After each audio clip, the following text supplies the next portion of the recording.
ये चुनाव जो था, एक ये जिस प्रकार इन्होंने गड़बड़ करने का काम करते हैं, जिस प्रकार पंचकूला के अंदर ईवीएम जहाँ स्टोर के अंदर मशीन पड़ी थी 1.5 घंटा तक हुआ, सीसीटीवी कैमरे की बंद पाया गया। उससे पहले भी 8,000 से ज्यादा वोट जो हमने डिटेल दी। तो आपको लग रहा है कि खेल कर दिया बीजेपी ने आप लोगों के साथ? देखो, खेल तो करती है ये, खेल तो करती है, इसमें रोड़ा नहीं है। खेल कितना ज्यादा करता है वो सोचने की बात है। थोड़ा खेल करके तो हम जीतेंगे, और ज्यादा खेल करके तो फिर आप समझते हो खेलना खेल है इनका। तो इन्होंने तो पहले, हमने तो 15 दिन पहले, वोटिंग से पहले 15 दिन पहले भाई आंकड़ा ऑन टीवी के अंदर दिखाया भी कैसे कैसे इन्होंने गड़बड़ की हुई है, किस फर्जी वोट बनाई हुई। 8,000 कुछ वोट पंचकूला की हमने डिटेल दी आपके साथ। ये रिकॉर्डिंग रूम के अंदर जो मशीनें थी 1.5 घंटा तक हमारे जो कैंडिडेट थे वहां जाकर उन्होंने चेक किया, और वहां पर उस कैश की 1.5 घंटा के बाद वो सीसीटीवी कैमरे चालू हुए। ये इसकी चीज आपको एक नई रिपोर्ट देता हूँ। हमारे जो मीडिया प्रभारी है उसकी वाइफ खड़ी थी, जो सुधा यादव पंचकूला के अंदर, उसके चुनाव के बीच के अंदर सारी जितने भी इसके बफ्ताए थे सभी के ऊपर छापे मरवाए गए। ऐसा तो घटिया काम ये चुनाव के अंदर करते हैं। आपको निकाल कह रहा हूँ, ये छापेमारी की गई, नजायज किया गया, कोई भी ऐसा ठिकाना नहीं था जहाँ का व्यवसाय है वहाँ छापेमारी ना की गई। तो क्या संदेश तो मतलब आप ये साफ तौर पे कह रहे हैं कि भाई हमारी तो हार निश्चित है क्योंकि बीजेपी ने इस तरीके की सेटिंग कुछ कर दी है। मैं आपको प्रतिभा जी एक बात कहता हूँ, अगर थोड़ी बहुत गड़बड़ करी तो जीतेंगे, ज्यादा गड़बड़ करी तो हारेंगे। मैं स्पष्ट कह रहा हूँ। ठीक है पंकज जी, थोड़ी बहुत ही गड़बड़ में मान जाएंगे आप लोग, या बहुत ज्यादा गड़बड़ करके कांग्रेस का पूरा खेल खराब करने की तैयारी कर रखी है आप लोगों ने? प्रतिभा जी, मैं तो मानता हूँ ज्यादा ही गड़बड़ करते हैं। अच्छा, तो मतलब हार मान ले? प्रतिभा जी, हार नहीं कह रहा मैं। नहीं, अब ज्यादा गड़बड़ करेंगे तो आप ही तो कह रहे ना कि हम लोग हारेंगे फिर।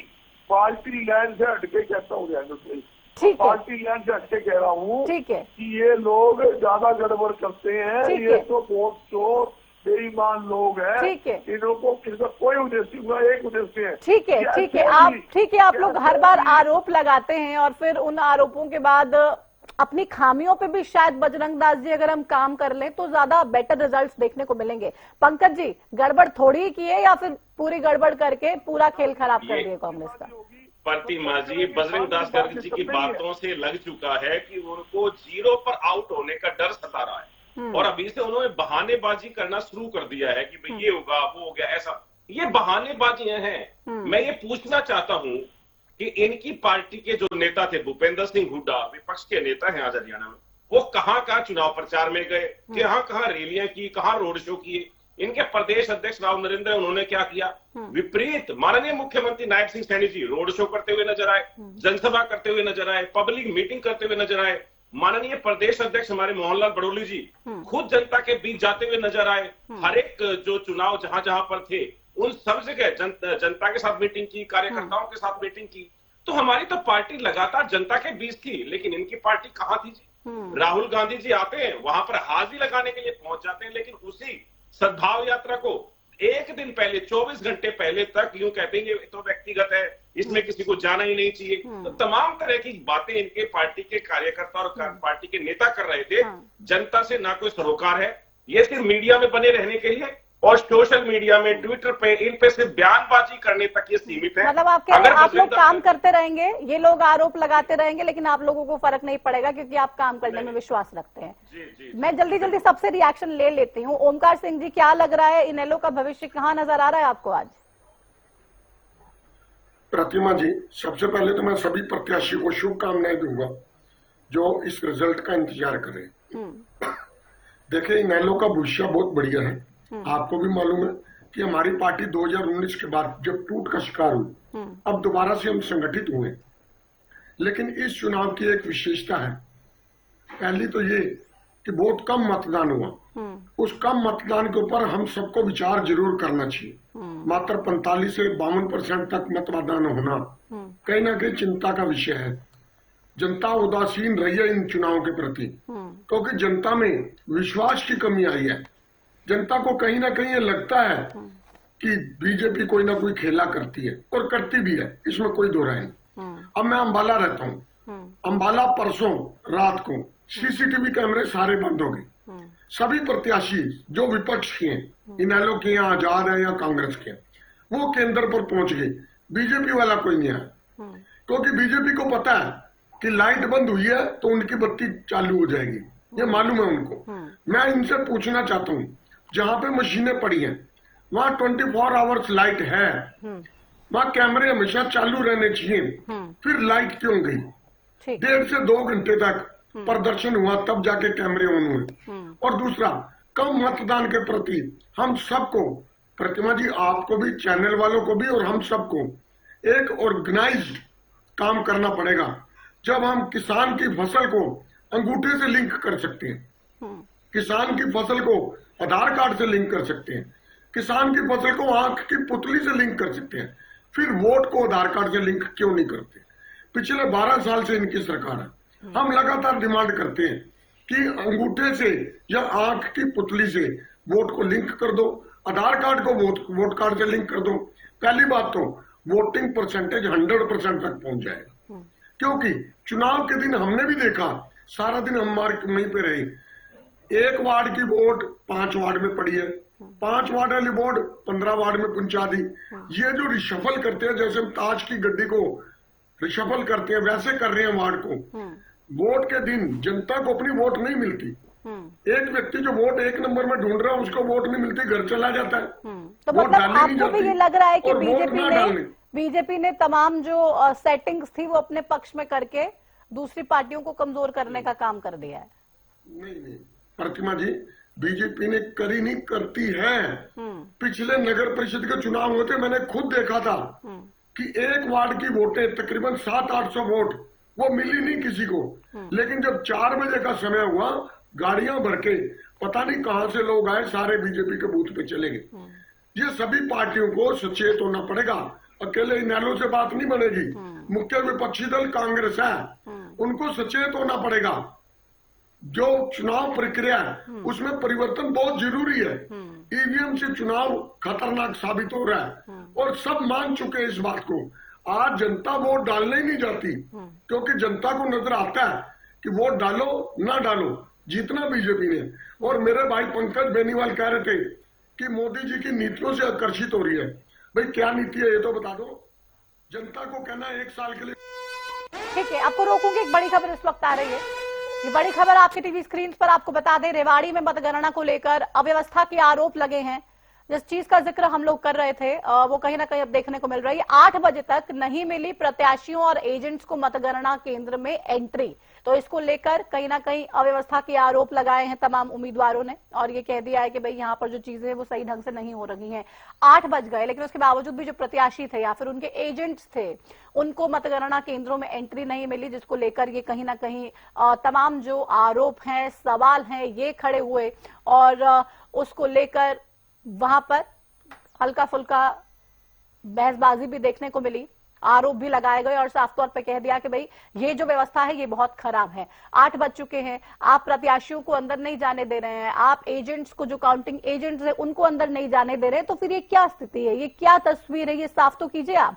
कभी सीसीटीवी कैमरास बंद हो जाते हैं, कभी एंट्री नहीं मिलती है, तो तमाम चीजों को लेकर कहीं ना कहीं परेशानी देखने को मिलती है। वापस अपनी डिबेट पर आते हुए राजेंद्र जादौन जी हमारे साथ भी जुड़े हुए हैं। राजेंद्र जी, ईवीएम को लेकर सवाल, चुनावी व्यवस्था को लेकर सवाल अभी से ही उठने शुरू हो चुके हैं। आपको लग रहा है कि नतीजे आने तक और पुख्ता तौर पे ये आरोप लगाए जाएंगे? नहीं, देखिए ऐसा है कि विवाद तो जुड़े ही रहे हैं ये चुनाव प्रक्रिया से। जब से भारतीय जनता पार्टी जब पावर में आई है सेंट्रल में, तब से ही जो विवाद जुड़े हुए। हालांकि ये जो लड्डू बनाने और जलेबी पहले एडवांस में बनाने की बात तो 2014 में थी, जब रिजल्ट आने से पहले तब तो कांग्रेस का शासन था और सारा जो है नियंत्रण कांग्रेस के हाथ में ही था। तब भी जो है उन्होंने एडवांस में तैयारी शुरू कर दी थी। आखिर में कोई उसकी जो है कोई ऐसी कैलकुलेशन प्रक्रिया है जिससे वो ये मानकर चलते हैं कि हम जीतने बने। तो इसके बाद 2014 के बाद भी यही सिलसिला चलता रहा, तो लोगों के मन में विचार आया है कि संदेह पैदा हुआ है कि आखिर में ऐसा क्या कारण है कि ये जो है अपनी जीत के प्रति इतना आश्वस्त रहते हैं। बंगाल में देखिए तो कि दीदी गई, उसमें कहा कि राजस्थान में गहलोत सरकार कभी नहीं लौटेगी। तो इतने जो है मजबूती के साथ जो दावे किए जाते हैं, आखिर उसके पीछे क्या योजना है, तो ये संदेह तो होता ही है। फिर और कई तरह के विवाद, कभी जो है सीसीटीवी कैमरे बंद है।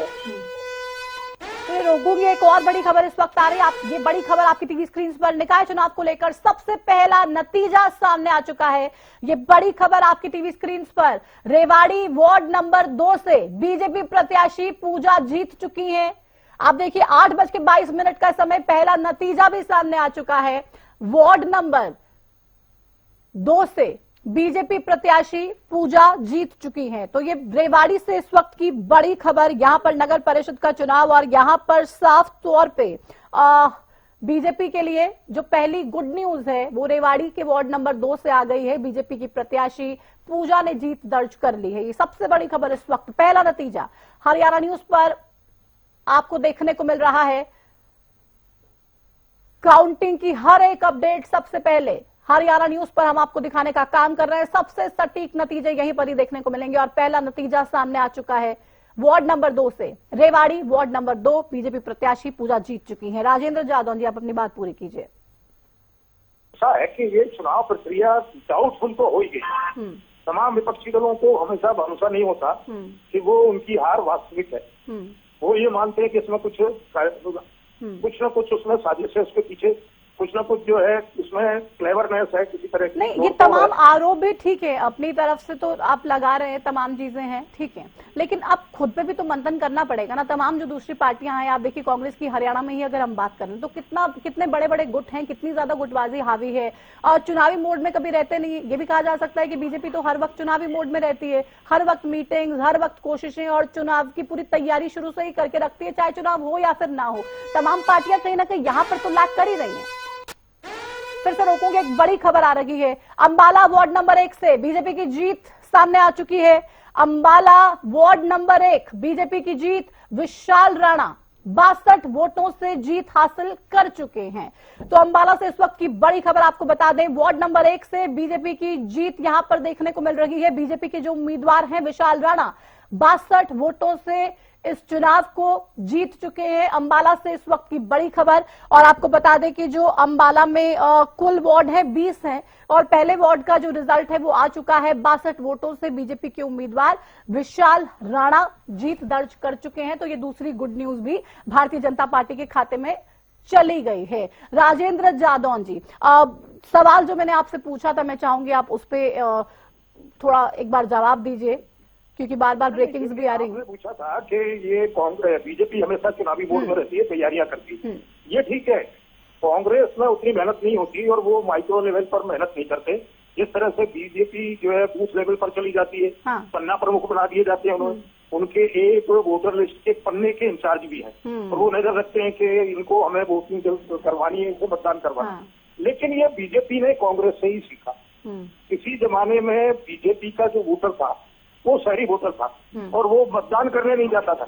बातें तो वो बूथ पर खड़े होके कहीं भी जो है, कहीं मीटिंग में, सभाओं में बातें तो बहुत करते थे वो, और तमाम तरह के तर्क वितर्क और सैद्धांतिक बहस है, लेकिन मतदान करने नहीं जाते थे। तब ये हमेशा ये सवाल उठता था कि कांग्रेस के मुकाबले बीजेपी क्यों हारती। वो इसलिए हारती है कि उसका मतदाता वर्ग जो टारगेटिव तो है, जो बातें तो करता है लेकिन वो डालने नहीं जाता। तो ये जो है बीजेपी ने फिर कांग्रेस से सीखा। कांग्रेस का मतदाता के मतदान करता था और कांग्रेस हमेशा जीतती थी और हमेशा जो है भारतीय जनता पार्टी को जो है एक तरह से जो है बाहर का सामना करना पड़ता था, वो हाशिए पर ही रहती थी। ठीक है।